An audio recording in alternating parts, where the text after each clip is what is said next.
The Beldam, a creepy, slow-burn indie horror that looks like A24 and smells like rosemary trauma.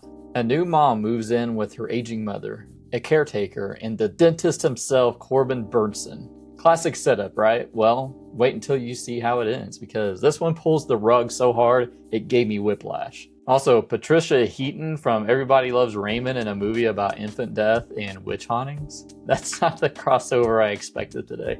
Hey, I'm Wes from Atomic Cult Media, where we deep dive the weird, the twisty, and wait, was that Patricia Heaton? Side of horror cinema. And I'll be honest, I've been getting burned by a lot of small budget indie horror lately. I went into Beldham thinking, trauma is the real monster flick, but instead I got generational gut punch that kind of broke me a little bit. So hit that like button and let's dive into the Beldam. Harper, a young mom who's back with her infant to live with her mother Sadie, played by Patricia Heaton. Sadie's boyfriend, who's played by Corbin Bernsen. Already that casting alone feels like a dare. But here's where it gets interesting. The caretaker, who's supposedly there to help Sadie, she's not there for Sadie at all. That's your first wait what moment, and I'll come back to why that matters later. Things start going bump in the night. Crows tapping at windows, whispers about a Beldam, and all the creepy Polaroid-style lighting that screams, "We couldn't afford A24, but we sure watched through tutorials." The movie coasts on this, is it a witch or is it trauma?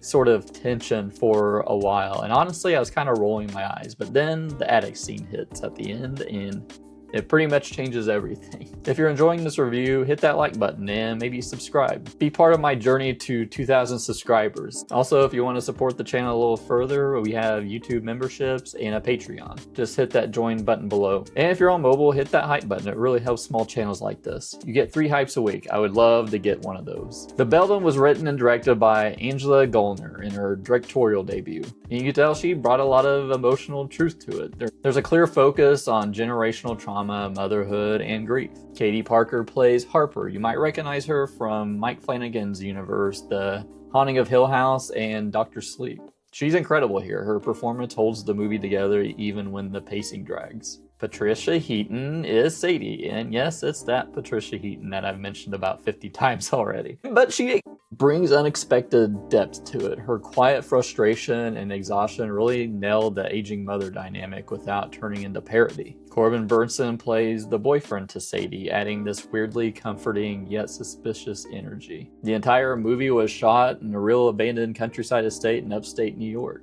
And the rumor has it, the attic set where the twist happens wasn't even originally in the script. It was added after Gulner said she dreamt it. If you've seen The Witch, Relic, Hereditary, you'll notice Beldam channels those vibes right down to the candlelit wide shots and uncomfortable close-ups. The crows are a recurring motif in folklore. The Beldam is a hag or dark witch who shapeshifts into a crow, but here it's symbolic, representing grief that refuses to leave. Now, before I get into spoilers, let's talk about what this movie does right and where it seriously trips over its own haunted baby monitor. The performances, like I said before, Katie Parker nails the mix of fragile and fierce. You can feel her breaking point in every scene, and Patricia Heaton plays heartbreak with restraint, and Bernsen sells that eerie calm. Cinematography, every frame feels like a photograph you found in a cursed attic. It's got that A24 glow, and as the soft lighting, the symmetrical shots, heavy on natural color. Even the sound design is subtle and unnerving. The call of the crows bleeding into breathing old house creaks syncing with heartbeats. And even the creature design, you don't get very many glimpses of it, but the Beldam herself is unsettling without all the overexposure. Glimpses of feathers and claws and movement just out of frame. It's that Jaws principle, what you imagine is worse than what you actually see. And of course the ending, which I'll get to later, and it basically just redefines the whole movie. What I didn't like about it, and I didn't like a lot about it until that ending. The first act kind of crawls. You'll be checking your phone probably more than once. That awkward comedic scene I mentioned, it's not even like comedic, it's just awkward. It just seemed like it came out of nowhere, but it makes sense now, and it feels like a sketch that crash landed into a prestige horror film. And the vibes are a little bit derivative. You see traces of Relic and The Babadook and Hereditary and Run Rabbit Run. All that stuff. It flirts with imitation before finding its own identity later in the game. But honestly, I think every flaw is kind of forgiven for me in those last like 15 minutes. So I'll go into spoilers now, but I recommend this movie. It's a slight recommend. Implore you to watch it before you see the spoilers, because I think it's one of those endings you really have to see for yourself.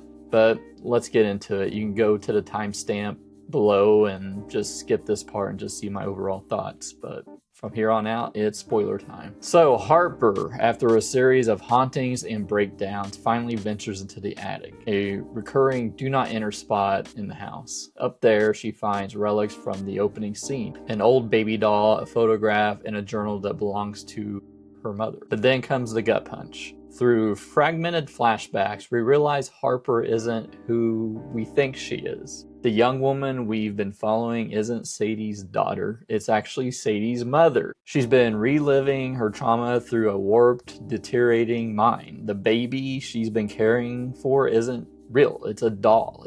The caretaker isn't helping Sadie, she's helping Harper. It reframes the entire movie. The witch, the Beldam, wasn't a supernatural entity at all. She's a manifestation of Harper's grief. The crow mother representing both loss and guilt from a tragedy decades earlier. All those hauntings, they're her memories intruding. The attic is her psyche cracking open. She realizes who she is, and her and Sadie reconcile. In the final shot, as the elderly Parker sits on a park bench enjoying time with her family, the frame flickers. It flickers to her with her family as herself to her younger self by herself, changing the aspect ratio and subtly showing this moment is going to last forever and that this happiness is only temporary. It's one of those endings that quietly devastates you, not with a jump scare, but with a realization. I've said before, I'm tired of trauma.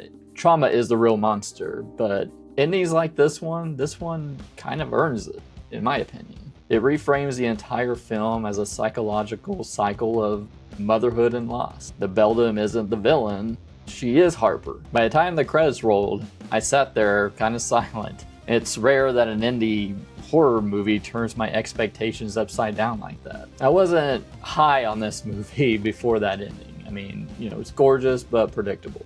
After the twist, it jumped to a solid 3 out of 5 for me.